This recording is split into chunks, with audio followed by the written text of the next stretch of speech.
आत्मगौरव का की वैसी ही किताब है जैसे हम अगर याद करें तो आनंद मठ है, जिसमें वंदे मातरम गीत है। उसी तरह से और भी कई पुस्तकों से इसकी तुलना की जा सकती है, लेकिन इस पुस्तक से सरस्वती नदी से जो जुड़ी सभ्यता पर विवाद है समाप्त हो जाना चाहिए, ऐसा मैं मानता हूँ।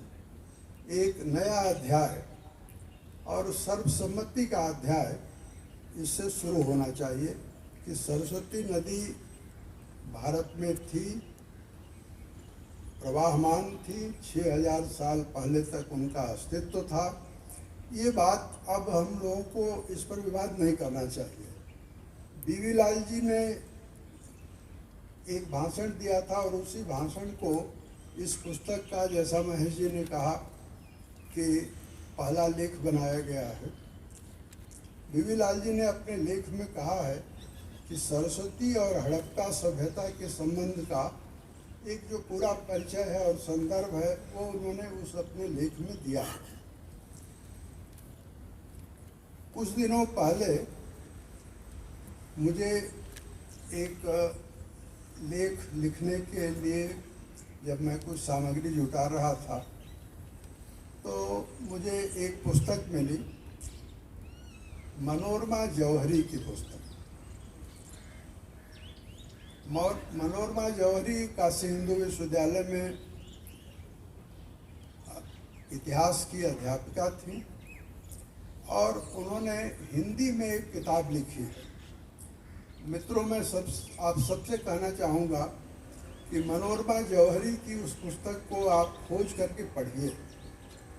भारत में प्राचीन राज्य व्यवस्था, ये मनोरमा जौहरी की पुस्तक का शीर्षक है। और उस पुस्तक की प्रस्तावना, हालांकि मैं उस आदमी का नाम लेना पसंद नहीं करूंगा, महेश जी भी नहीं पसंद करेंगे, क्योंकि हम दोनों निकाला उसी व्यक्ति ने जिसका नाम डॉक्टर कालूलाल श्रीमाली था। ये भी निकाले गए, हम भी निकाले गए। लेकिन उस पुस्तक की प्रस्तावना कालूलाल श्रीमाली जो मार्क्सवादी था उसने भी तारीख में लिखी है। और मनोरमा जौहरी की पुस्तक का मैं उल्लेख इसलिए कर रहा हूँ क्योंकि मनोरमा जौहरी की पुस्तक में कुछ संदर्भ ऐसे हैं जो इस पुस्तक से जुड़ते हैं। जैसे मनोरमा जौहरी ने लिखा है कि 1922 में बीवी लाल जी ने जब अपने लेख में 1920s का जिक्र किया है, लेकिन मनोरमा जौहरी ने ठीक साल का उल्लेख किया है कि 1922 में सैंधव सभ्यता पर प्रामाणिक तथ्य आए और उसने इतिहास की धारा बदल दी। मैं कहना चाहता हूं कि ये पुस्तक भी इतिहास की धारा को बदलने में समर्थ है। और उसी तरह से मनोरमा जौहरी की ही पुस्तक में एक और बहुत महत्वपूर्ण उल्लेख है। 1905 हम स्वदेशी आंदोलन के लिए याद करते हैं, लेकिन 1905 में ही एक और बड़ी घटना हुई है। कौटिल्य का अर्थशास्त्र भी सामा शास्त्री ने 1905 में ही छपवाया। और कौटिल्य के अर्थशास्त्र के छपने के बाद पूरी दुनिया को मालूम हुआ कि भारत की जो प्राचीन राज्य व्यवस्था थी वो कैसी थी। ये और आज श्रद्धेय मोहन भागवत जी से भेंट हुई है एक पूर्व चीफ जस्टिस की। मैं व्यक्तिगत तौर पर जानता हूं, इसलिए उल्लेख कर रहा हूं। और उस चीफ जस्टिस ने इनसे बातचीत में कहा है और उन्होंने मुझे भी कल कहा कि भारत का जो मूल संविधान है वो कौटिल्य के अर्थशास्त्र में। आज अगर हमारी न्यायपालिका के लोग कौटिल्य के अर्थशास्त्र को इस रूप में देख रहे हैं तो मैं कहना चाहूँगा कि द्विरूपा सरस्वती से भी एक नया इतिहास रचा जाएगा।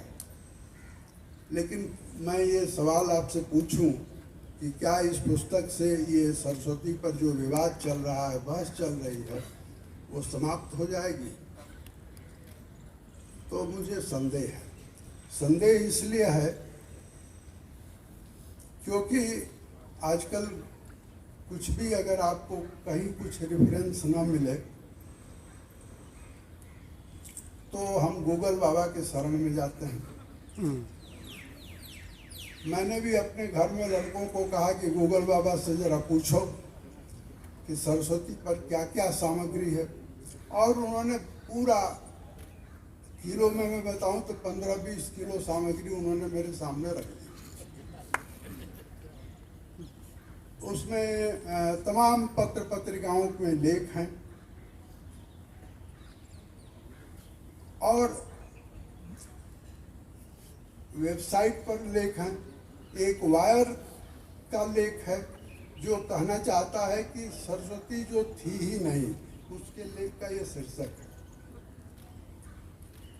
टाइम्स ऑफ इंडिया ने सरस्वती के पक्ष में एक लेख लिखा तो अगले दिन हिंदुस्तान टाइम्स ने उसके खिलाफ एक लेख लिखा कि सरस्वती तो थी नहीं। लेकिन सबसे अच्छी बात यह है, और मैं अपनी बात पूरी करना चाहता हूँ, सबसे अच्छी बात यह है कि हरियाणा के मुख्यमंत्री और हिमाचल प्रदेश के मुख्यमंत्री ने, पता नहीं इस खबर को आपने नोटिस किया या नहीं, उन्होंने एक दोनों ने मिलकर MOU किया है और 100 किलोमीटर की सरस्वती को बहाएंगे वो, और उसका उससे प्रवाहमान करेंगे, ये निर्णय किया है। ये जो पुस्तक है, मैं अपनी बात पूरी करना चाहता हूँ, ये पुस्तक इन दोनों मुख्यमंत्रियों को और ज़्यादा, जो प्रयाग में लुप्त सरस्वती है जिन्हें हम मानते हैं ऐसा, तो प्रगट सरस्वती उनको बुद्धि देगी और वो उसको और आगे बढ़ाएंगे। यहीं पर मैं अपनी बात पूरी करता हूँ और